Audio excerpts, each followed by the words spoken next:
మహా ఉత్కంఠకు తెరపడింది. సుదీర్ఘ నిరీక్షణ ఫలించింది.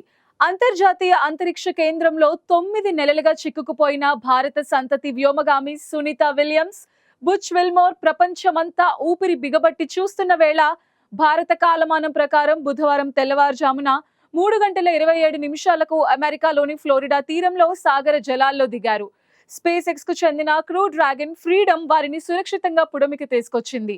సునీత విల్మోర్లతో పాటు నాసాకు చెందిన కమాండర్ నిక్ హేగ్, రష్యా వ్యోమగామి అలెగ్జాండర్ గోటునోవ్ కూడా ఐఎస్ఎస్ నుంచి ఇదే వ్యోమ నౌకలో పుడమికి చేరుకున్నారు.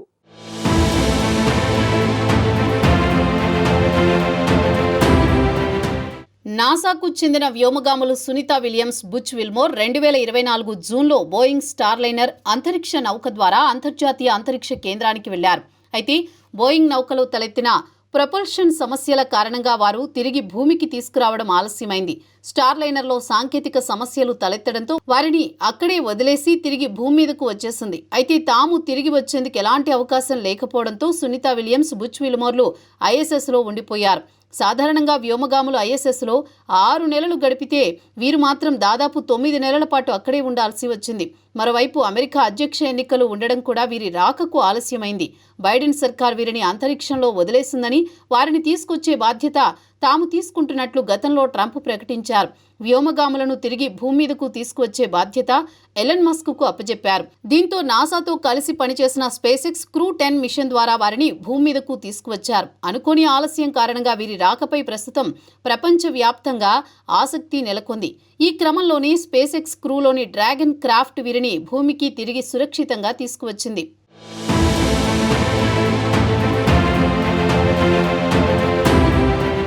అయితే సునీత విలియమ్స్ ఈ సుదీర్ఘ ప్రయాణంలో అనేక సవాళ్లను ఎదుర్కొన్నారు. ఒక సాధారణ మిషన్ కంటే ఆమె ఎక్కువ రోజులు అంతరిక్షంలో గడపాల్సి వచ్చింది. ఊహించని విధంగా మరింత కాలం అక్కడే ఉండిపోవడం వారికి మానసికంగా, శారీరకంగా ఒత్తిడిని కలిగించాయి.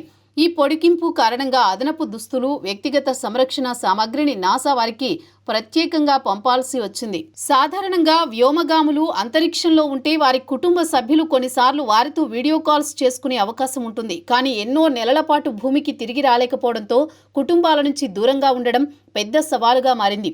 అయితే వీరి సహచర వ్యోమగాముల సహకారం, ఐఎస్ఎస్లో అందుబాటులో ఉన్న విభిన్న కార్యక్రమాలు వీరికి కొంత మద్దతునిచ్చాయని చెప్పవచ్చు. ఇప్పటి వరకు నాసాలో అత్యంత సమర్థంగా సేవలు అందించి ఐఎస్ఎస్లో ఎక్కువ కాలం గడిపిన మహిళా వ్యోమగామిగా రికార్డులు సృష్టించారు సునీత.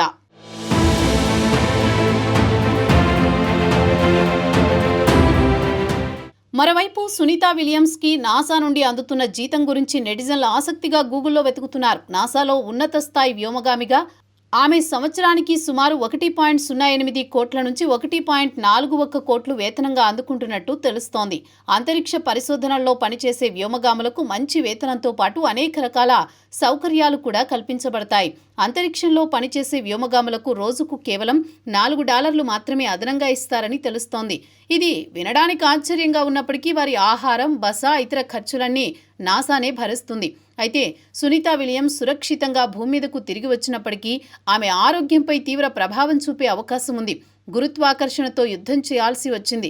ఇన్నాళ్లు స్పేస్ మిషన్ మనిషి శరీరంపై తీవ్ర ప్రభావం చూపుతుంది. మైక్రో గ్రావిటీలో ఆస్ట్రోనాట్స్ ఎముకల సాంద్రత కోల్పోవడం, కండరాల క్షీణత, దృష్టిలోపం సమస్యలు, కార్డియోవాస్క్యులర్ స్ట్రెస్ ఏర్పడతాయి. ఈ రేడియేషన్ ఎక్స్పోజర్తో క్యాన్సర్, ఐసోలేషన్తో మెంటల్ హెల్త్పై ఎఫెక్ట్ పడుతుంది. ఇన్ని హెల్త్ ప్రాబ్లమ్స్ ఎదుర్కొన్న తర్వాత భూమి మీదకు తిరిగి రావడం, ముఖ్యంగా గురుత్వాకర్షణకు లోను కావడం అంటే మళ్ళీ బ్యాలెన్సింగ్, కోఆర్డినేషన్, అంతెందుకు నడక కూడా కొత్తగా నేర్చుకోవాల్సి ఉంటుంది. ఇక చివరికి ఎన్నో సవాళ్లు ఎదుర్కొని భారత కాలమానం ప్రకారం బుధవారం తెల్లవారుజామున 3:27 అమెరికాలోని ఫ్లోరిడా తీరంలో సాగర జలాల్లో సునీత విల్మోర్లతో పాటు నాసాకు చెందిన కమాండర్ నిక్ హేగ్, రష్యా వ్యోమగామి అలెగ్జాండర్ గోర్బునోవ్ ఐఎస్ఎస్ నుంచి పుడమికి చేరుకున్నారు.